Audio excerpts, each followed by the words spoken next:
उत्पत्ति का पुस्तक 28वां अध्याय।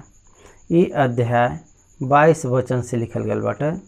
ये अध्याय में 4 भाग बाटे। पहला वचन से 5 वचन तक के ए वचन में एसाक याकूब के बुलाए के कहल गल बात बतावल गल बाटे। उनकर सगा मामा लाबान पदना राम में बयान याकूब के माई का भाई हैं। वो उनके घर जाए के उनके बेटी में से एक के विवाह कई आ जा ऐसा आज्ञा देना। जौने प्रकार से परमेश्वर इब्राहिम के साथ रहना वैसे ही तहरे साथ रही हैं, ऐसा कह के याकूब के भेज देना। ये पहला 5 वचन का विवरण बाटे। 6वां वचन से 9वां वचन तक याकूब के इसाक आशीष के भेजे के बाद ऐसा इस्माइल के बेटी जो नबायोत को बेटी रहनी, नबायोत से विवाह करे का विवरण लिखल गल बाटे। कनान के स्त्री से उनकर विवाह कर उनके पिता इसाक के पसंद नहीं बाटे। ये जाने वाला ऐसा इस्माइल के संतान में से महल से शादी करे के विवरण लिखल गल बाटे। अब जब हम 10वां वचन से 17 वचन तक देखब तो ये तीसरा भाग बाटे। ये वचन में याकूब बेसरबा से निकल के अपने पिता के घर से निकल के वो उनके अपने सगे मामा के घर पदनाराम जौन हारान में बाटे वहाँ जाए बदे यात्रा शुरुआत करना।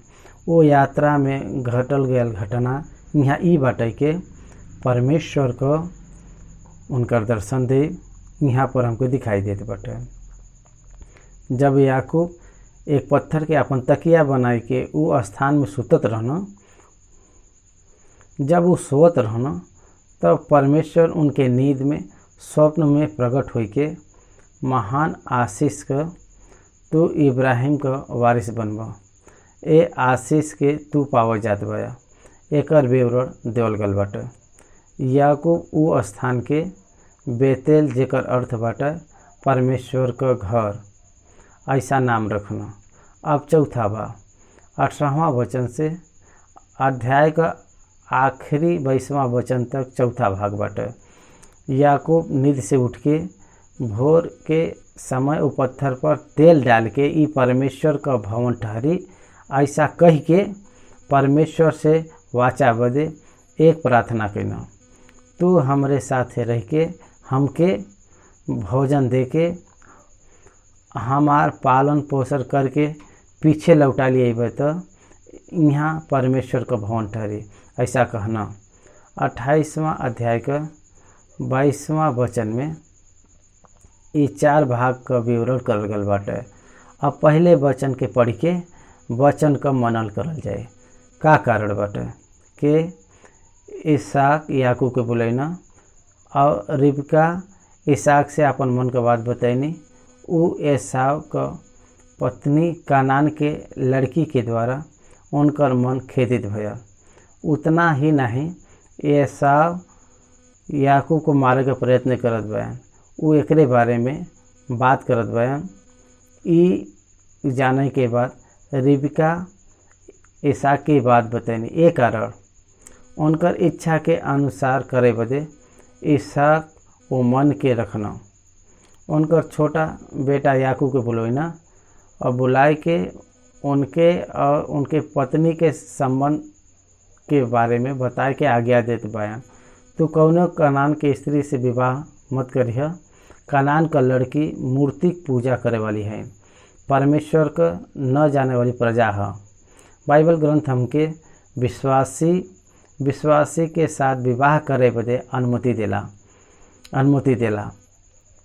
कनान का लड़की जो अविश्वासी हवा, याकूब तू उनसे विवाह मत करिह, ई आज्ञा हवा। तू उठ के पदना राम में रहे वाला तहरे माई के पिता बतुएल के घर जाए के वहाँ अपने माता का भाई लाबान के बेटी में से एक से विवाह करह ऐसा आज्ञा देना। तहरे माता के पिता बतुएल मतलब याकूब का नाना, उनकर बेटा याकूब का सगा मामा उनके माता का भाई रिबका का भाई लाबान उनके घर जइह और वहाँ पर उनके बेटी में से एक विवाह कैलह, एक ही से विवाह करह। बाइबल ग्रंथ एक ही पत्नी के रखे बदे प्रथा का उपदेश देते बटे। इतिहास हमके ओकरे विरुद्ध का इतिहास हमके दिखाई देला। फिर भी एक ही पत्नी के रखे के प्रथा बटे। इसहाक केवल रिबका से विवाह कैन। ओकरे बाद इब्राहिम सारा के मरे के बाद ही उ कतूरा से विवाह कैन। एक ही पत्नी भाई पत्नी के मरे के बाद विवाह कैन, लेकिन जीवित रहे पर नहीं कैन ना, मरे के बाद करल गल विवाह बटे। यही बदे एक ही पत्नी भाई ऐसा गिनती करल गल बटे। याकूब को बारी आवे तो वो तितर बितर हो गई ना। काहे बदे के उनकर मामा लाबान उनके धोखा देवे पर उनके जीवन में लिया आईनी। वास्तविक में वो राहेल से प्रेम करना, लेकिन लाबान कपटी हो के लिया के दे देना। यही बदे उनकर दो पत्नी बनी। उनकर दो दासी संतान के पावे बदे उपयोगी में रहनी। यहाँ पर एक ही विवाह करब, एक ही पत्नी के रखे वाला प्रथा ये बात के हमके स्वीकार के बाटे। उनके आज्ञा दे के कहत बा, सर्वशक्तिमान ईश्वर तह के आशीर्वाद देवें और फुलावें और फलावें और बढ़ावें, और तू राज के मंडली का मूल हो, और ऊ तह के और तहरे वंश के इब्राहिम के जैसे आशीष दें के तू ई देश जमीन तू परदेश हो के रहत बा, जौन परमेश्वर इब्राहिम के दे रहना ओकर अधिकारी तू हो जा। इब्राहिम के जौन आशीष देना वही आशीष के तू बारिश है।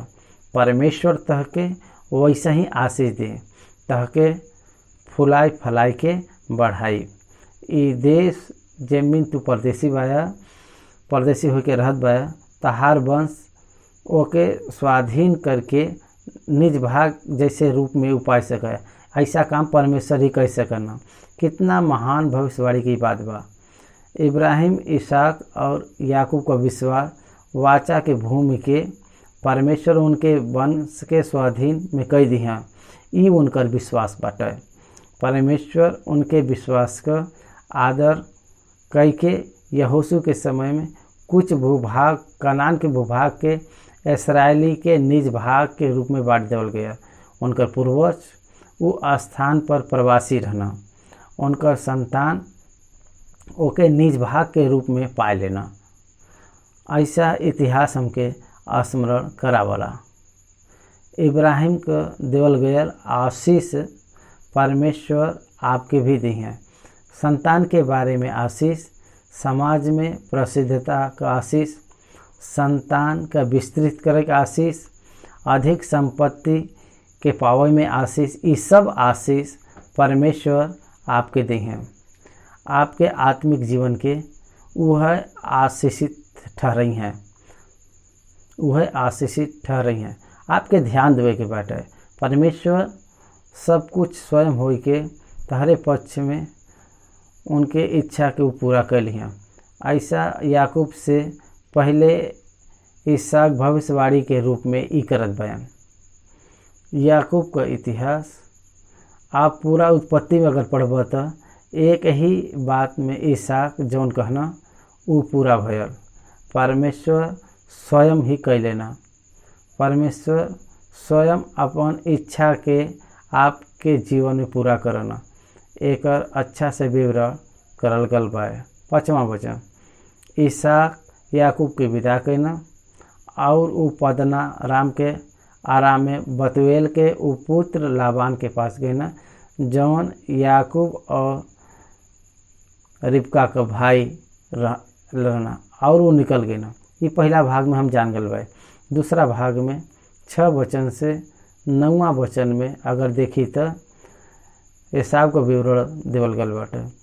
जब इसहाक याकूब के आशीर्वाद दे के पदना आराम भेज देना के उ वहाँ से पत्नी ब्याह करके ले आवे और उनके आशीर्वाद देवे के समय ये आज्ञा देना के तू कौनो कनानी लड़की से विवाह मत कहिए। और याकूब माता पिता का बात मान के पद्नाराम के चल देना। तब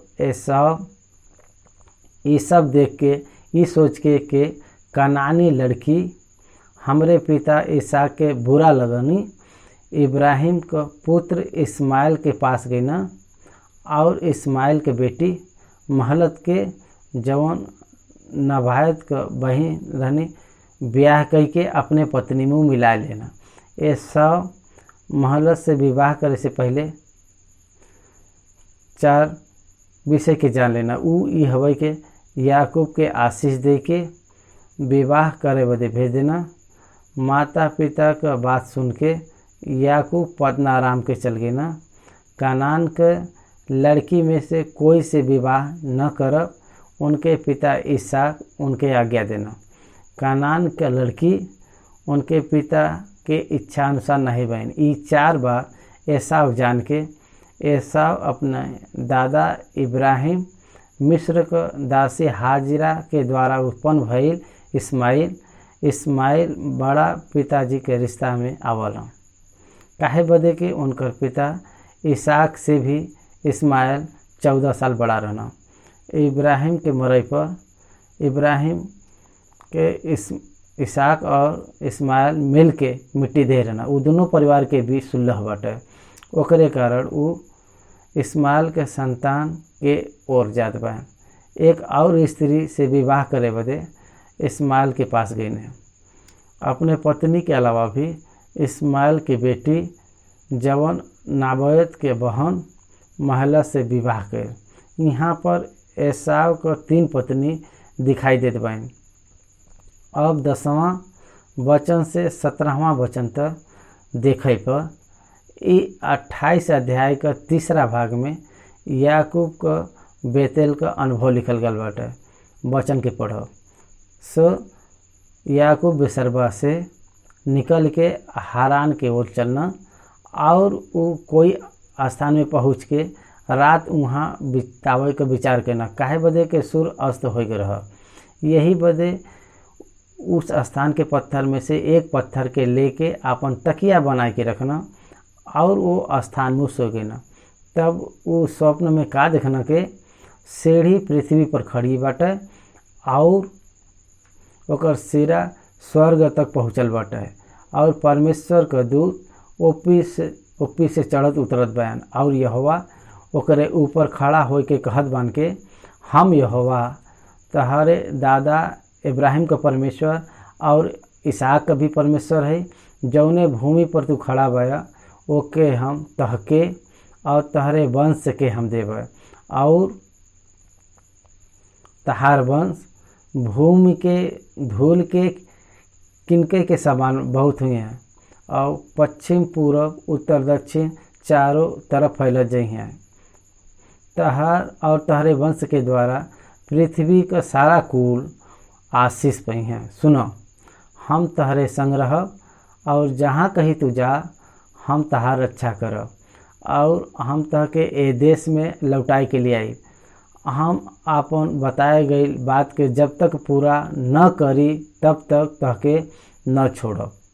तब याकूब जाग उठना और कहे लगना, निश्चय ए स्थान में यहोवा बाया, और हम ए बात के नाही जानत रहले। भय खाए के उ कहना, ये स्थान कितना भयानक बाटे।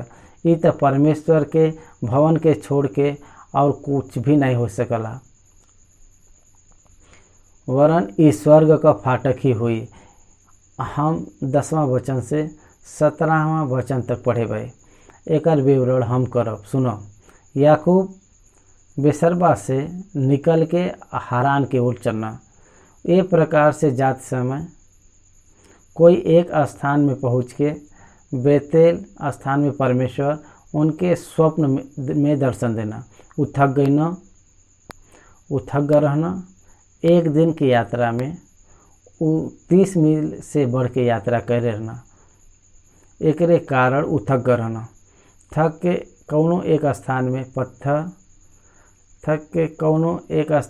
में पत्थर का तकिया बना के वहाँ पर विश्राम लेवे के सोचना और सो गई ना। वही नींद में परमेश्वर प्रकट होना। ये दर्शन कैसन बा देखा। एक सीढ़ी का सीढ़ा स्वर्ग से, वह सीढ़ी का एक और सिरा पृथ्वी पर एक दर्शन दिखाई देत बाटे। ओमिन वो सीढ़ी से बढ़ के पिता परमेश्वर दिखाई देत बा। ये बात करत बा और यहोवा उनके ऊपर खड़ा होई के हम तहारे दादा इब्राहिम का परमेश्वर, इसहाक का परमेश्वर ऐसा बतावत बयान और बात करत बयान। वही पीढ़ी के बारे में ध्यान दो। हम सुसमाचार में प्रभु यीशु मसीह के द्वारा बतावल गल बात, यूहन्ना का सुसमाचार पहला अध्याय आखिरी भाग के अगर आप देखें तो नतानिएल से प्रभु के द्वारा कल गल बात, वही बात बतावत बा। यूहन्ना सुसमाचार पहला अध्याय 51 वचन। फिर वो कहना, हम तह से सच सच कहत बाई के तू स्वर्ग के खुलल हुआ और परमेश्वर के स्वर्गदूत ऊपर जात और मनुष्य के पुत्र के ऊपर उतरत देखब। प्रभु नातेल से बात करे पर उनके ऊपर स्वर्गदूत स्वर्ग ऊपर चढ़त उतरत रही हैं। वो देखी हैं, ऐसा वो कहत बा, निश्चय देखी हैं। ऐसा कहे पर यूहन्ना सुसमाचार 14वां अध्याय में प्रभु के द्वारा स्वयं बताल गल बात दिखाई देत बा। 6वां वचन, यीशु उनसे कहना, मार्ग और सत्य और जीवन हम है, बिना हमरे द्वारा कोई पिता के पास नहीं पहुँच सकला। देखा, सीढ़ी के ऊपर रहे वाला इब्राहिम का परमेश्वर, बाइबल में हम पिता परमेश्वर पुकारी लजा। ये पिता परमेश्वर सीढ़ी के प्रकट करना। ये सीढ़ी यीशु मसीह के अर्थात परमेश्वर का पुत्र के दर्शावला। परमेश्वर याकूब से का कहत बान पता बताएगा, तोहके आशीष देवाला हम, तोहके आशीष देवाला हम, तोहके आशीष देवे बदे देख इस सीढ़ी के द्वारा आशीष बाटे। मतलब प्रभु यीशु मसीह के द्वारा ही याकूब उद्धार पावाला बयान। ये सीढ़ी के द्वारा उनके पास जैसे पूर्वज आ रहना वैसे ही वो यहाँ पे एक संज्ञा वहाँ पर दिखाए दलगल बटा। प्रभु यीशु मसीह के छोड़ के कोई भी मतलब प्रथम मनुष्य आदम से लेके अंत के मनुष्य तक कोई भी उनके बिना परमेश्वर के पास ना ही आ सकला। यही बदे परमेश्वर कोई के विषय में वर्णन करत बान, मतलब उद्धार के मार्ग के बारे में याकूब से वर्णन करत बान। उद्धार पावे के द्वारा मिले वाला आशीष, अंगीकार करे के द्वारा मिले वाला आशीष यहाँ पर याकूब के बतावल जात बाटे। सीढ़ी के ऊपर प्रकट होए वाला प्रभु वाचा बांध के बात करत बाया। जौने स्थान पर ऊ सोए बाया वही भूमि के तहरे वंश के हम देव। वाचा के भूमि के याकूब के देवे बदे परमेश्वर अपन पुत्र प्रभु यीशु मसीह के द्वारा ऊपर उनके विश्वास रखे के द्वारा मिले वाला भौतिक निजभाग के रूप में विवरण करत बाया। तहार वंश भूमि के धूल के किनके के समान बहुत हुई हैं। याकूब के देवे वाला परमेश्वर देवे वाला ई वाचा इब्राहिम के भी दिले बायन। तहार वंश भूमि के धूल के किनके के समान हुई हैं और पश्चिम पूर्व और दक्षिण चारों तरफ फैलत जइहैं। यहाँ भी परमेश्वर इब्राहिम से कहे गल बात लूत के छोड़ के जाए के बाद परमेश्वर इब्राहिम से बात करे रहना। जब वो मैदान में सोत रहना परमेश्वर उसे प्रकट हो के तो चारों तरफ फैलत जाइबा, ऐसा कहना। तहार वंश चारों ओर से भी ए देश के स्वाधीन कर लेवे वाला बहन, ऐसा वो पहले बता दिले बहन। तहरे और तहरे वंश के द्वारा पृथ्वी का सारा वंश आशीष के पहिया, भौतिक आशीष और उद्धार का पावे का आध्यात्मिक आशीष दोनों याकूब के वंश के द्वारा ही ई परमेश्वर साबित कैना। ए दुनिया बदे यहूदी का जाति आशीष का कारण ठहरल बाटे। परमेश्वर आपन कहल गल बात पूरा कैना। यही प्रकार से प्रभु यीशु मसीह ये पूरा संसार बदे परमेश्वर के पास आवे बदे एक ही मार्ग के रूप में ठहर के वो आशीष का कारण ठहरना परमेश्वर के द्वारा देवल गल बात चाहिए। भाई सुनो, हम तहरे साथ रहब और जहाँ कहीं तू जाब हम तहार रक्षा करब और तह के ए देश में हम लौटाए लियाई। ए प्रकार से क वाचा याकूब तू आशा का न रखे वाला है, तह के एक आशा बाटे वही हवै के तू लौट के ए देश में अइब। हम तहरे साथ रहब, हम तहरे साथ आइब, हम तहार रक्षा करब। ये वाचा सिर्फ याकूब के ही नहीं, यीशु मसीह पर विश्वास रखे वाले हर एक लोगन के ऊपर आवला। परमेश्वर आपके और हमके देवे वाला अभय का बात ही बा के उनकर साथ, उनकर उपस्थिति, उनकर नाम इमानुएल हवे, मतलब परमेश्वर हमरे साथ बयान। यही बदे प्रभु यीशु मसीह विश्वासी के उद्धार पावे वालन के साथ निरंतर रहना। दूसरा हमके निरंतर बचावत रहना, भौतिक रीति से रक्षा करना और आध्यात्मिक रीति से भी रक्षा करना। 91 भजन में भजनकार ए प्रकार से कहे बा, वो हमरे बदे ढाल बन के वो हमरे साथ रहना। 121 वचन में जैसा वो बतेना, यात्रा के सभी मार्ग में वो हमरे साथ रहना।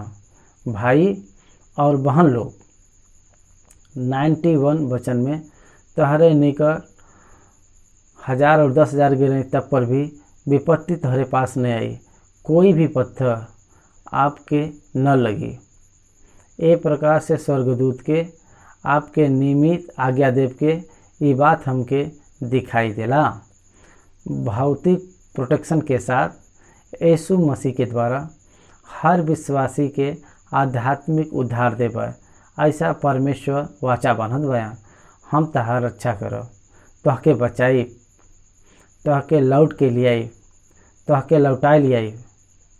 तू पद्दनराम हारान में निवास करे बदे नहीं जात बया, फॉर ए ग्रेट पर्पस, एक महान उद्देश्य के बदे हम ले जात बई। वहाँ पर पत्नी बच्चे के देवे बदे ले जात बई, कुछ अनुभव के सिखावे बदे तहके ले जात बई। ऐसा परमेश्वर उनसे साफ साफ करत बया। हारान में पद्दनराम में याकूब उनके मामा लाबान के घर के बाहर वो व्यतीत करल गया लगभग 40 वर्ष का जीवन। उनमें सीखल गई बात बहुत सारा अनुभव महान बाटे। ये सब उनके परमेश्वर के करीब पहुँचे न।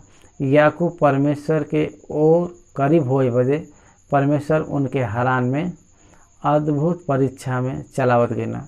परमेश्वर हर एक विश्वासी के सभी आवश्यक परीक्षा दे के आवश्यक अनुभव के सिखाए के उनके द्वारा अपन इच्छा के पूरा करे बदे वो व्यक्ति के वो तैयार करना। ऐसा कहे बदे याकूब को जीवन एक महान उदाहरण बाटे, महान उदाहरण बाटे। हम तह से बतावल गई बात के पूरा करे तक हम तह के न छोड़ब। कितना महान वाचा बाटे। हम तह हमार बतावल गल बात पूरा करे तक हम तह के न छोड़ब। भाई और बहन लोग, यूसुफ से परमेश्वर यह बात कहना, परमेश्वर उनसे बतावल गई बात के पूरा करे तक परमेश्वर उनके नहीं छोड़ना। बंदी गृह में डालल जाए के बाद भी परमेश्वर उनके नहीं छोड़ना, उनके साथ रह के उनके द्वारा बतावल गल बात के यूसुफ के प्रति पूरा करना। वही प्रकार से याकूब से कहत बयान, हम तह के न छोड़ो, तहरे विषय में जौन बताए भाई ओके हम पूरा करे तक हम तह के न छोड़ो। आज हम जौन विश्वास है जहाँ विश्वासी है ये हमके जाने के बाद हमरे 30 वर्ष के सेवकाई में हम अपने अनुभव से बतावत भाई के वो हमके कभी भी नहीं छोड़े पाया। वो हमके छोड़े के बाद तो दूर, वो हमरे प्रति बनावल गल योजना हमरे माता के गर्भ में रहत समय वो हमारे बदे बनावल गल योजना के उ पूरा करत हुए आयल बयान। विशेष रीति से अनेक भाषा में बाइबल ग्रंथ का ले जाए हमरे प्रति रखल गयल योजना के उ बताई के उ पूरा करत जात बयान। ई पूरा होए तो परमेश्वर हमके जीवित रखिए, ई हमके पता बाटे। हमके न छोड़िए, हमके न छोड़िए, न त्यागिए। एकरे बदे जरूरत के आवश्यकता पर उनके दया और अनुग्रह में वो पूरा करिए, ई बात चाहवा। भाई और बहन लोग, वो हमारे जीवन में ही नहीं, आपके जीवन में भी परमेश्वर करिए। परमेश्वर यूँ ही आपके पृथ्वी पर नहीं भेजे बा, आपके यूँ ही नहीं बनाए बा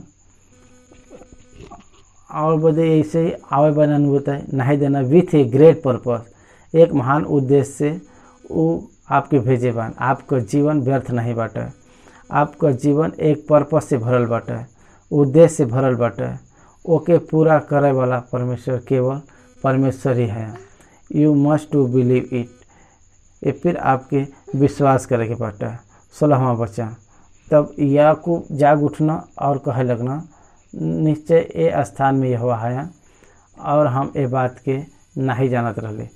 और भय खाए के उ कहना, ये स्थान का भयानक बाटे, ये तो परमेश्वर के भवन के छोड़ के और कुछ नहीं हो सकला, वरन ये स्वर्ग का फाटक ही हुई। फाटक मतलब द्वार। यीशु मसीह यूहन्ना 14:6 में यह बताए बा, हम ही द्वार है और हम ही मार्ग है, आई एम द डोर, ऐसा प्रभु कहे बा। यही बदे यहाँ पर वहाँ पर यीशु मसीह के दर्शन मिला। यीशु मसीह के द्वारा ही उनके साथ होए वाला सब कुछ पूरा करल गया, वो उनके समझ में आ गया। यही बदे निश्चय ये स्थान में परमेश्वर बयान, ये स्थान भयानक बाटा, ऐसा वो कहना भयानक बा। ऐसे काहे कहना, काहे बदे के यहूदी के सभी लोग परमेश्वर के प्रति बड़ा भय के रखे वाला बयान, ऐसा हमके देखे के मिलला। बाइबल के यदि फिर से अगर देखी तो ये सच्चाई हमके समझ में आई।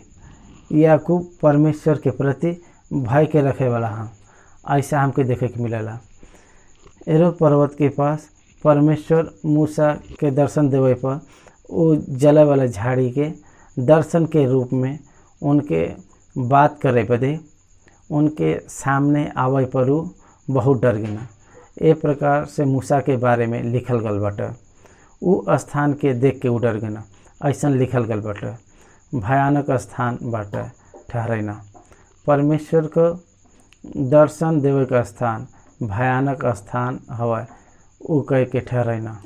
निर्गमन 19वां अध्याय में सीनै पर्वत के ऊपर से उतर के आवे पर वो पूरा पर्वत जले वाला आग के समान बन गया। ये दृश्य के विषय में वो दृश्य भयानक बाटे, ऐसा वर्णन करल गल बाटे। इब्रानी का पुस्तक रचयिता दृश्य बहुत भयानक बा, ऐसा कहना। याकूब भी वह करत बा, चाहे जितना भी पीढ़ी गुजरे वो भयानक बा, ऐसा पहचानल गल बाटे। परमेश्वर का दर्शन देवे पर याकूब वो स्थान के बारे में ई का भयानक बाटे, ई परमेश्वर का भवन बाटे। This is the house of the God, dwelling place of the God, this is the door of heaven. यीशु मसीह के दर्शन परमेश्वर उनके बतैना, यीशु मसीह के द्वारा ही परमेश्वर कोई के भी प्रकट भई हैं। बिना यीशु मसीह के परमेश्वर का प्रत्यक्षता कोई भी मनुष्य पर न हुई, ये हमके समझे के बाटे। उत्पत्ति का 3रा अध्याय में आदम हवा के पाप करे के बाद जवन आदन के वाटिका में आ रहना, वो प्रभु यीशु मसीह ही रहना। यूहन्ना का सुसमाचार के 1 अध्याय के 18वां वचन में हमके देखे के मिलला, उनके बिना कोई कभी भी कहीं भी परमेश्वर के नहीं देख सकला। यीशु मसीह के बिना कोई भी कभी भी कहीं पर भी परमेश्वर के नहीं देख सकला। हम देख सकीला जा तो सिर्फ यीशु मसीह में ही परमेश्वर के देख सकीला जा। यीशु मसीह के ही द्वारा परमेश्वर तक पहुँच सकीला जा। यीशु मसीह के ही हम देखब। पिता परमेश्वर के हम कभी भी मनुष्य के रूप में नहीं देख सकीला जा। यीशु मसीह में ही पिता परमेश्वर निवास करना। इतिहास में ये पूरा सत्य के बाइबल बतावे बा। यही बदे इस स्वर्ग का फाटक हवा। स्वर्ग में जाए का एक ही द्वार बाटे। बिना एकरे द्वारा कोई भी प्रवेश नहीं कर सकला। ये समझे के बा। एक विधान से उ सुसमाचार के पावत बा। यीशु मसीह जन पिता परमेश्वर के पास जाए का मार्ग है।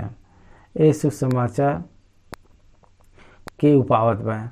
जब चौथा भाग 18वां वचन से 22वां वचन तक भोर के याकूब तड़के उठना और अपने तकिए का पत्थर लेके उनकर खम्भा खड़ा करना और उनके सिरे पर तेल डाल देना, ये अभिषेक के दर्शावला।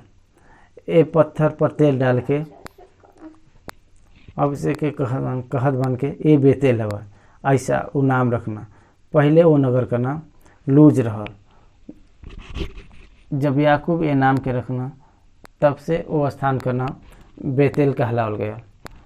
हम अपने पिता के घर में कुशल सेम से लौट जाए तो यह हवा हमार परमेश्वर ठहरी हैं और ये पत्थर जेकर हम खंभा खड़ा करे भाई परमेश्वर के भवन ठहरी। और जौन कुछ तू हमके द ओकर हम 10वां अंश अवश्य तह के हम देवल करब। परमेश्वर का बतावल गल वाचा का बटे, याकूब का विनती का बटे। परमेश्वर कहना हम तह के आशीष देवे, तहरे द्वारा सारे देश के आशीष देवे, सारा संसार के आशीष देवे, तहरे वंश के धूल के किनको के समान बनाए, ये पूरा भूमि के तहरे वंश के देवे। इतना वाचा हवे उनके देवे पर। वो का कहत बन के थोड़ा सुरक्षा, थोड़ा सा भोजन, कुछ वस्त्र रहे तो हमरे बदे काफ़ी बाटा। वो कहत बयान मानवीय सोच। परमेश्वर उनसे पहले कहना कि हम तोहरे साथ रहब। अगर वो साथ रही हैं तो ये सभी के क्या वो न करी हैं का न देखी हैं का, ये सब सारा न दी हैं क्या। यही बदे मती के सुसमाचार में प्रभु का कहना का खाब का पीब का पहिनब एकर चिंता तू मत कर। अन्न जात एकर चिंता करना। आपके जो भी चाहिए आपके पिता के पहले से पता बटा। आप पहले राज और धर्म का खोज कर तब वो सब कुछ आपके समृद्धि से मिल जाए, ऐसा कहे बा। लेकिन याकूब का सोचत बा परमेश्वर उनके सब कुछ समृद्धि से दें, साथ रहो, ताकि न छोड़ो, तहार रक्षा करो। इतना वाचा करे पर भी परमेश्वर हमरे खाए के विषय का, हमरे वस्त्र के बारे में का, हमरे निवास का विषय के बारे में का, हमार सुरक्षा के बारे में कौन चीज़ आज भी हम मानो ए प्रकार से सोच के रखी ले जा। उनका पूर्वज याकूब वो समय में भौतिक रूप से, भौतिक मन से, प्राकृतिक संबंधित जौने प्रकार से सोचे रहना आज भी मनुष्य चाहे कितना भी विश्वासी काहे न हो, हम भी ऐसे ही सोचीला। हमरे सोच के बढ़ावे के बाटे, हमरे विश्वास के बढ़ावे के बाटे। भोजन हो या न हो, वस्त्र हो या न हो, पानी हो या न हो, सुरक्षा हो या न हो, तहरे पीछे चलब कह के ए ऊंच सोच में बढ़े के बाटे। का ये चार वस्तु देवे से तहार परमेश्वर उठा रही है का? नहीं तो परमेश्वर नहीं है इनका। गली लाजर लूका सुसमाचार में हमरे बदे लिखल गया 16वां अध्याय में लिखल गया गरीब राजा कितना भयानक गरीबीपन का वो अनुभव करे बया, कितना भयानक अनारोग्य का अनुभव करे बया, परिवार से दूर जीवित रहना, कुत्ता उनके घाव के चटना, फिर भी परमेश्वर उनके बदे यहोवा ही रहना। यही बदे याकूब के बात प्राकृतिक संबंधित बात बाटे, लेकिन ऐसा हमके नहीं सोचे के बाटे। और ये पत्थर जेके खंभे के समान खड़ा करे भाई परमेश्वर का भवन ठहरी। और जौन कुछ तू हमके द ओकर 10वां अंश हम अवश्य तहके देल करब। एक प्रकार से उ मन्नत मंगना। याकूब उस स्वयं परमेश्वर के वो 10वां अंश का मन्नत मांगना। अगर आप एक देखा तो इब्राहिम मलकी सेदक के 10वां अंश पहले चढ़ाए रहना। याकूब को प्रारंभ करे वाला ये कुछ नया नहीं बाटे। इब्राहिम पहले शुरू कर दे रहना। इतना ही नहीं, इब्राहिम के एक भी संतान उत्पन्न होए के पहले इब्राहिम मलकी सेदक के 10वां अंश दिले बयान। यही बदे इब्रानी का पत्रिका बतावला इब्राहिम के गर्भ में रहे वाला लेवी उ भी 10वां अंश के देत समय वहाँ पर रहना। काहे बदे के लेवी 10वां अंश के ही लेवे वाला है। सिर्फ लेवी वंश के 10वां अंश के विशेष भेंट के लेवे बदे तैयार करे बयान। ए विषय का विवरण लेवी व्यवस्था में करल गल बाटे।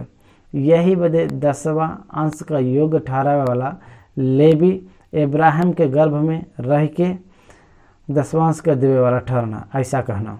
यही बदे 10वां अंश कोई नई बात नहीं बाटे, लेकिन उ उनकर मन्नत मानव उ विशेष बात बा। परमेश्वर अगर हमके सुरक्षित लौटाए के हैं तो हम तहके 10वां अंश के देव, ऐसा उ कहना। आज भी कलेसिया में 10वां अंश देवे वाला लोग हैं। वो उनका व्यक्तिगत हवे, उ के हवे, ये परमेश्वर का आज्ञा नहीं हवे। वो व्यक्तिगत रीति से उ परमेश्वर का देवे वाला धन्यवाद का भेग का भागी बा। यही बदे हम तहके धन्यवाद देव 10वां अंश का देवल करब। ए पत्थर के अहम भवन में बदलब, ऐसा कहना। परमेश्वर पहले कहना के हम तहके लौटा ले आइब तो ए पत्थर के भवन में बदलब, ऐसा कहे से हम आपके का बताई काहे संदेह बट परमेश्वर कहे बान तो पूरा करिया। माता मरियम से गब्रिएल दूत ही कहना परमेश्वर का उद्देश्य निष्फल न होए, ऐसा निष्फल होए हम कभी भी नहीं देखे बा, ऐसा कहना। हाँ, परमेश्वर जौन वाचा बांधे बयान वो निष्फल न होए। हमरे जीवन में, आपके जीवन में परमेश्वर के द्वारा बनावल गल योजना कभी भी निष्फल न होई। अगर हम एके समझी तो हमार जीवन अलग प्रकार का हो जाए। हमरे जीवन में, आपके जीवन में परमेश्वर के द्वारा बनावल गल योजना कभी भी निष्फल न हुई। अगर हम एके समझी तो हमार जीवन अलग प्रकार से रही, हमार भविष्य अलग से रही।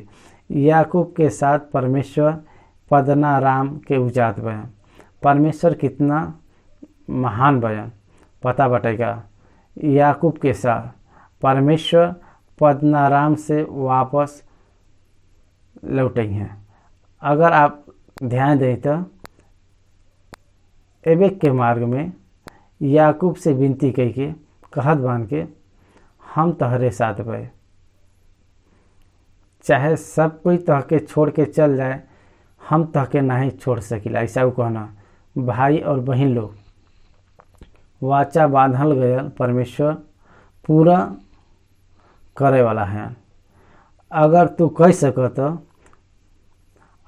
कर सकत सिर्फ विश्वास करे वाला बदे सब कुछ हो सकला।